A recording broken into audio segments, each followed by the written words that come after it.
gostaria de fazer uma intervenção que contextualizasse um pouco a situação que a gente está vivendo no Brasil. Porque, evidentemente, quando a gente está no calor do embate, a gente tende a considerar que os fatos são exclusivamente nossos. Ou seja, que a nossa realidade tem uma especificidade extrema. E ela acaba por nos envolver de uma maneira que muitas vezes pode nos levar a cálculos equivocados no encaminhamento político. Eu estou falando isso, evidentemente, de maneira geral, não estou dizendo que nós, em particular, estejamos a cometer esse tipo de má conduta, vamos dizer assim. Mas eu acho importante a gente colocar o Brasil no contexto do mundo que a gente vive.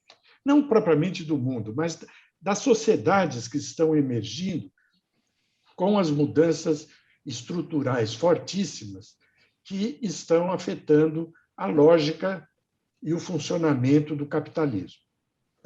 Ou seja, os impactos que essas mudanças estão provocando são, hoje em dia, comuns a todas as sociedades, das mais pobres às mais ricas, das mais excluídas às mais incluídas nas vantagens, digamos assim, do progresso. E talvez seja o caso, não agora, mas a gente levar em consideração que nós não sabemos nem se dá para chamar direito a sociedade atual de sociedade moderna ou de sociedade capitalista. Tantas são as mudanças que estão ocorrendo. Essas mudanças impactam, evidentemente, a estrutura de classes e tem produzido uma enorme fragmentação na sociedade. Tem produzido uma enorme instabilidade em termos de posições sociais e de referências de grupos ou de classes.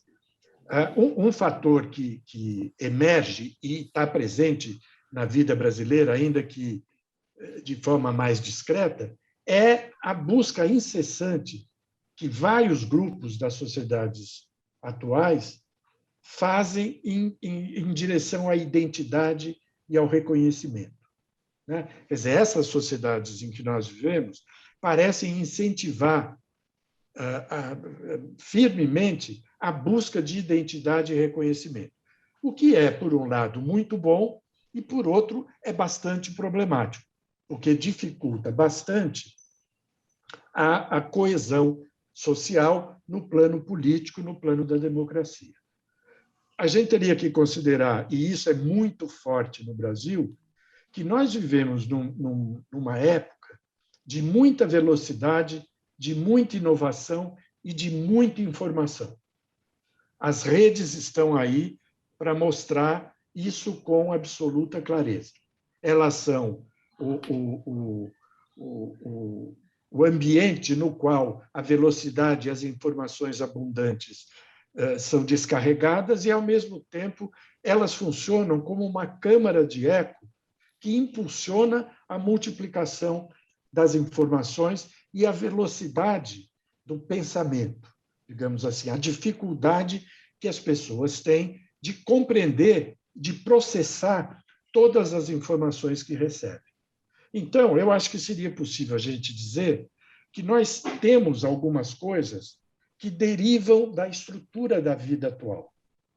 Eu selecionei algumas, selecionei aqui 4, porque me parece que são estratégicas para a gente discutir a situação brasileira. A primeira é assim: nós estamos numa época de muito desentendimento. O desentendimento é companheiro de viagem daquilo que muita gente chama de pós-verdade. Mas o desentendimento é a colocação em dúvida de muitas coisas. É a necessidade que grupos, pessoas, partidos têm de afirmar uma particularidade em termos de posição e de pensamento. O segundo elemento é que nós vivemos numa época de déficits agudos de liderança. Os líderes da nossa época são líderes fracos. Nós não temos grandes estadistas no mundo atual.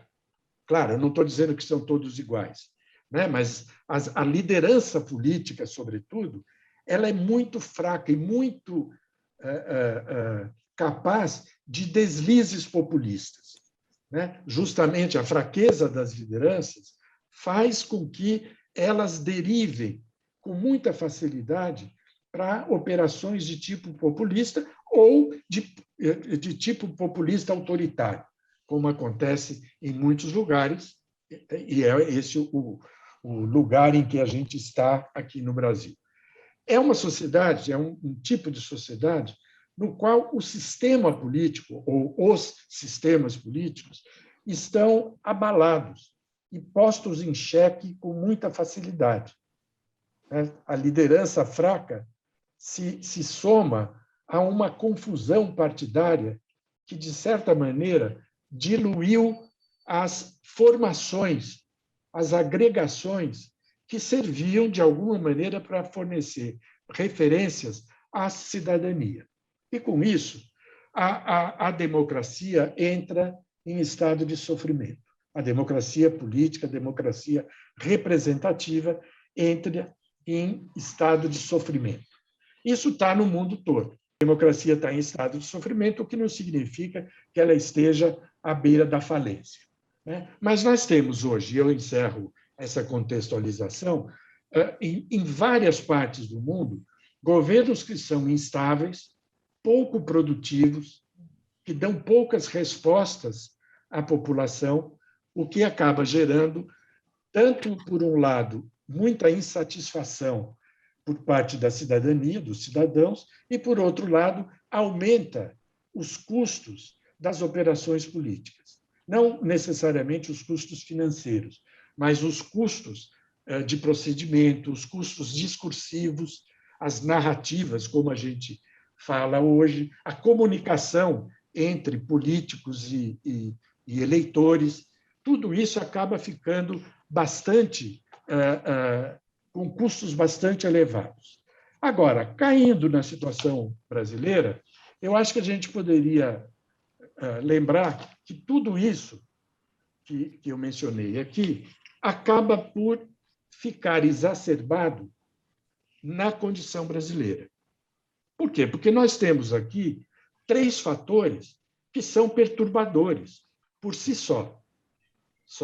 A pobreza, a desigualdade nos seus vários planos, regional, socioeconômica, educacional, informacional, né? que dificulta ainda mais aquilo que já é difícil, que, em termos de coesão social, e uma economia que claudica há praticamente uma década, para ficar assim por baixo, né? que não se afirma como uma economia estável e com capacidade de produzir não somente bens, mercadorias, mas também condições de trabalho e renda para o conjunto da população, né? Por mais que a gente possa manusear índices, PIB, etc., o fato é que a economia brasileira, que tem uma pujança evidente pelo tamanho do país, pelo que houve já de industrialização aqui, está deixando a desejar há muito tempo, em termos de produção mesmo, de mercadorias, de inserção nas cadeias globais de circulação, etc., e na oferta de bens para a população, a começar do trabalho, renda e assim por diante. Nós teríamos que acrescentar aí, evidentemente, o fato de que a combinação desses fatores todos, a combinação cruzada, tanto das coisas mais gerais como das coisas mais particulares nossas, explicam os elementos que deram a vitória a Jair Bolsonaro em 2018.